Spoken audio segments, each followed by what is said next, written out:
उद्धव, मेरा जो भक्त पूरी तरह से जितेंद्रिय नहीं है और संसार के भोग उसे अपनी ओर बार बार खींचते रहते हैं, उसे भी मेरी भक्ति विषयों में पूरी तरह लिप्त नहीं होने देती है।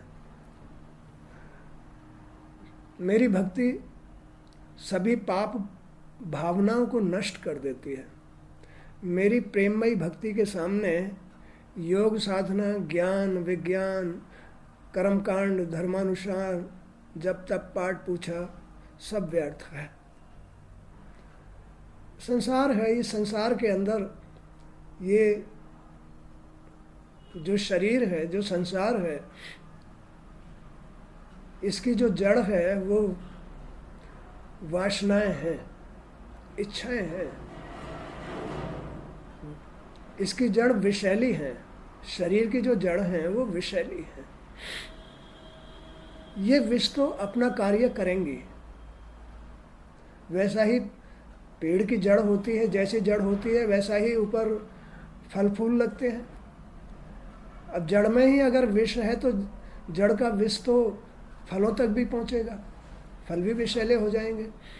तो जो भक्ति है वही इस वृक्ष की जड़ों के विष को खत्म करती है, जड़ों को काट देती है भक्ति। मैं संतों का प्रियतम आत्मा हूँ। मैं अनन्य श्रद्धा और अनन्य भक्ति के से ही पकड़ में आता हूँ।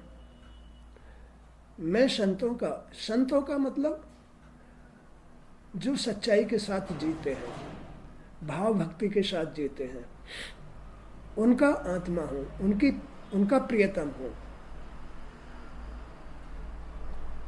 मैं अनन्य श्रद्धा और अनन्य भक्ति से ही पकड़ में आता हूँ।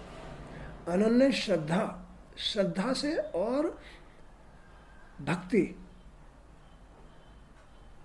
मैं अनन्य श्रद्धा और भक्ति से ही पकड़ में आता हूँ और मुझे कोई भी उपाय नहीं पकड़ सकता। न ज्ञान, न विज्ञान, न कर्मकांड, न धर्मानुसार या जप तप, कुछ भी मुझे नहीं पकड़ सकता। केवल श्रद्धा और भक्ति ही मुझे पकड़ सकती है। ध्यानु भगत, रात में ध्यानु भगत का वो वीडियो देख रहा था, तो ध्यानु भगत में माँ के प्रति कितनी अटूट श्रद्धा थी, कितनी भाव भक्ति थी ध्यानु के अंदर। तो माँ का अर्थ भी वही परमात्मा है। तू ही ब्रह्म, तू ही शक्ति, तू ही शक्ति, तू ही ब्रह्म। तो प्रकृति और परमात्मा में कोई अंतर नहीं होता, एक ही होती है। माँ दुर्गा और भगवान शिव एक ही चीज है। तो कहने का तात्पर्य यह है कि आदमी के अंदर भगवान के प्रति श्रद्धा होनी चाहिए और उनकी भक्ति होनी चाहिए, बस। चाहे कुछ करो या मत करो, दान करो या मत करो, तीर्थ करो या मत करो, हवन करो या मत करो, कुछ भी करो या मत करो, जाप करो या मत करो, तुम्हारे मन में उनके प्रति अटूट श्रद्धा होनी चाहिए,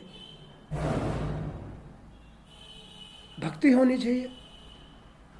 वो सहज में ही पकड़ में आ जाएंगे, तुम्हारे अंदर, तुम्हारे हृदय पर आकर के विराजमान हो जाएंगे।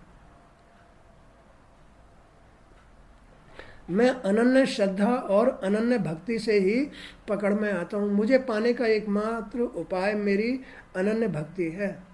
जन्म से चांडाल भी मेरा भक्त मुझे प्रिय है। मेरी भक्ति में मतवाला होकर जो अपनी शुद्ध बुद्ध भूल जाता है, जैसे मीरा है ना, वो भगवान के नाम में मतवाली थी,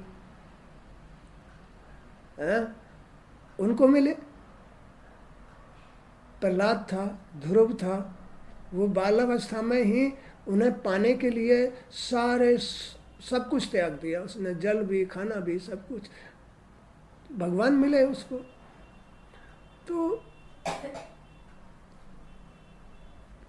मेरी भक्ति में मतवाला होकर जो अपनी शुद्ध बुद्ध भूल जाता है, वह अपने को ही नहीं पूरे संसार को पवित्र कर देता है। पूरे संसार को। उसकी जड़ भी, जो विषैली जड़ हैं, वो भी अमृतमय हो जाती हैं। जैसे आग में तपकर सोना शुद्ध हो जाता है, वैसे ही मेरे भक्ति योग में तपकर आत्मा कर्म वासनाओं से मुक्त होकर मुझको ही प्राप्त होता है, क्योंकि मैं ही उसका वास्तविक स्वरूप हूँ। मैं ही उसका वास्तविक स्वरूप हूँ। इसमें से अगर वासनाओं की जड़ जो विषैली हैं वो खत्म हो जाएं, तो ये शेष शरीर क्या रह जाएगा? भगवान का स्वरूप रह जाएगा। ये है असली बात। तो मेरी लीला कथाओं का श्रवण कीर्तन करने से चित्त का महल धुल जाता है। मेरी लीला कथाओं का श्रवण कीर्तन करने से, भागवत सुनने से, कीर्तन करने से उसके चित्त का महल, चित्त कहाँ है, क्या है? जी का महल धुल जाता है।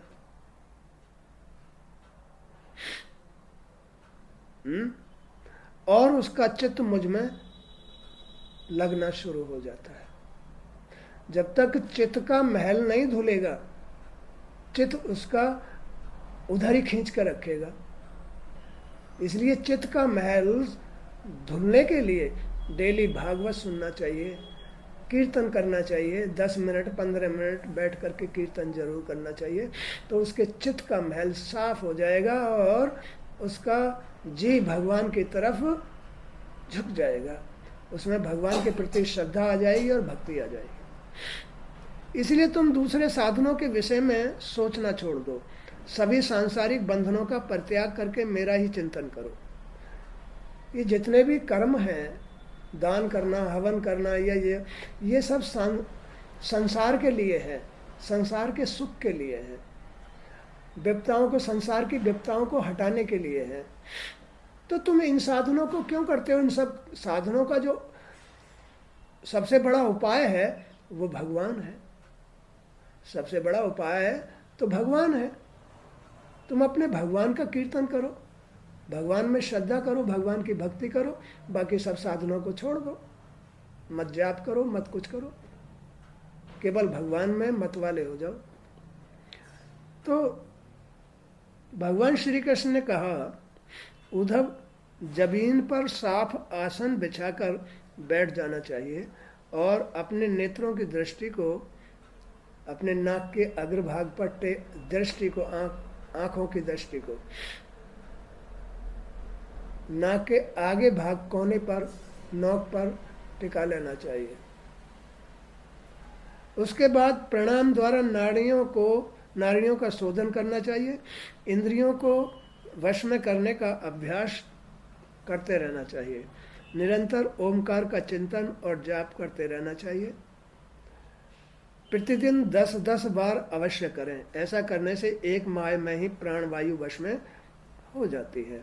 उसके बाद हृदय को कमल के रूप में चिंतन करें। फिर उस कमल दल में मेरे रूप की कल्पना करें।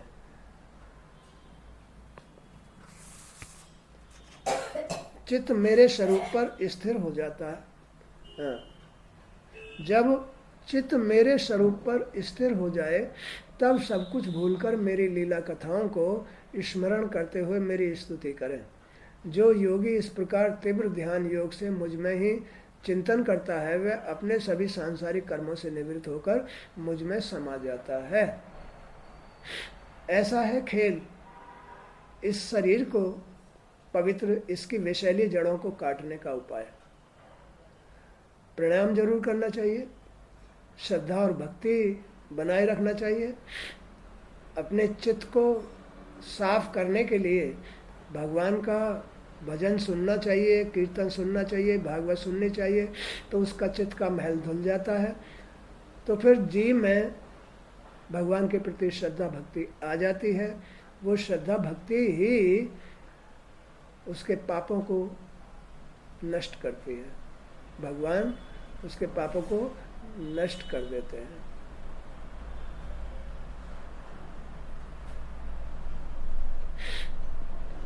जब कोई साधक मन, प्राण और इंद्रियों को एकाग्र करके अपना चित्त मुझ में लगा देता है, तब उसके सामने बहुत सी सिद्धियां उपस्थित हो जाती हैं। जब कोई भी साधक मन को, प्राण को, इंद्रियों को एकाग्र करके अपना चित्त मुझ में लगा देता है, चित्त मुझ में लगा देता है, तब उसके सामने बहुत सारे समाधान उपस्थित हो जाते हैं। समाधान अपने आप ही समाधान होने शुरू हो जाते हैं। अब ये विपत्तियां घर में क्यों आती हैं? अपनी इंद्रियों के भंग हो जाने से, मन भंग हो जाने से, मन दूषित हो जाने से, भगवान में श्रद्धा कम हो जाने से, चित्त अशांत हो जाने से, अहंकार बढ़ जाने से ये घर में विपत्ताएं फैलती हैं। सोच खराब हो जाने से विपत्ताएं फैलती हैं घर के अंदर। तो जब कोई साधक मन, प्राण और इंद्रियों को एकाग्र करके अपना चित्त मुझ में लगा देता है, तब उसके सामने बहुत सारी सिद्धियां उपस्थित हो जाती हैं। उनमें 3 सिद्धियां तो शरीर की है, अणिमा, महिमा, लघिमा। एक सिद्धि इंद्रियों की है। इंद्रिय अगर शुद्ध कर लेता है आदमी, इंद्रियों को अगर साफ सुथरा बनाकर जीता है आदमी, तो प्राप्ति में कोई कमी नहीं आएगी। घर में खूब धन दौलत संपत्ति आती रहेगी। तो एक सिद्धि इंद्रियों की है जिसके द्वारा प्राप्ति सिद्धि प्राप्त हो जाती है, प्राप्ति। इसके अतिरिक्त लौकिक माने सांसारिक और पारलौकिक दूसरे लोगों की पदार्थों का इच्छानुसार अनुभव करने वाली सिद्धि प्राकाम्य है। माया और उसके कार्यों को इच्छानुसार संचालित करना ईशिता नाम की सिद्धि है। विषयों में रहकर भी उनमें आसक्त न होना वशिता नाम की सिद्धि है। दूसरों को वश में कर लेना।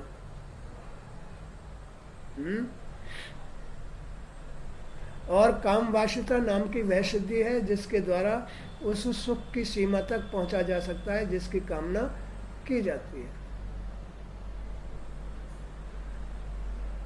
उधर ये उपर्युक्त 8 सिद्धियां स्वभाव से ही मुझ में निवास करती हैं, भगवान में निवास करती हैं। जो भगवान को पा लेता है, ये 8 सिद्धियां उसको स्वतः ही प्राप्त हो जाती हैं।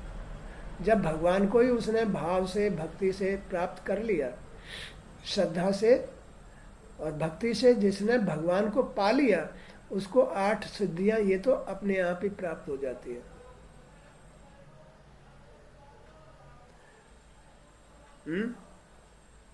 जिन्हें मैं देता हूं उन्हें यह अंशतः प्राप्त हो जाती है। इसके अतिरिक्त भी अन्य कई सिद्धियां हैं। 10 सिद्धियां वे हैं जो सत्व गुण के विशेष विकास करने से मनुष्य को प्राप्त होती हैं। जो आदमी सतोगुण को धारण करके चलता है, विनम्र भावी रहता है, सरल रहता है, स्वभाव से अच्छा सोचता है, जिसका चित्त शांत रहता है, केवल भगवान पर विश्वास करता है, वो भगवान का भजन करता है, सतोगुणी होता है। तो जो सतोगुणी पुरुष है उसे 10 सिद्धियां तो अपने आप प्राप्त हो जाती है। अरे कैसे निकल के आ गए नीचे? चलो नीचे बैठो वहीं। 10 सिद्धियां वे हैं जो सत्व गुणों के विशेष विकास करने से मनुष्य को प्राप्त होती हैं।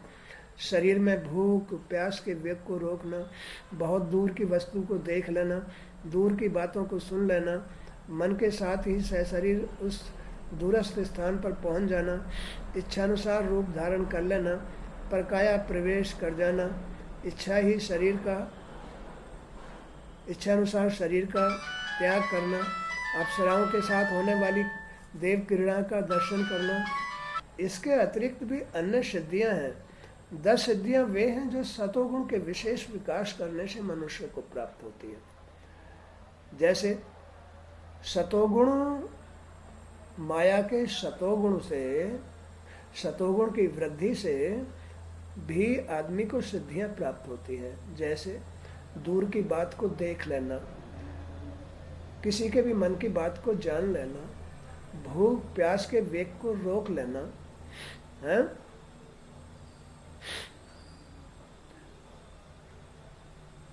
तो शरीर में भूख प्यास के वेग को रोकना, बहुत दूर की वस्तु को देख लेना, दूर की बातों को सुन लेना, मन के साथ ही शरीर उस दूरस्थ स्थान पर पहुंच जाना, इच्छानुसार रूप धारण कर लेना, परकाया प्रवेश कर जाना, इच्छानुसार ही शरीर का त्याग करना, अप्सराओं के साथ होने वाली देव क्रीड़ा का दर्शन करना, है? संकल्प सिद्धि करना, दूसरों से अपनी इच्छा के अनुसार आज्ञा पालन कराना। तो ये सतोगुण की वृद्धि के अनुसार होता है।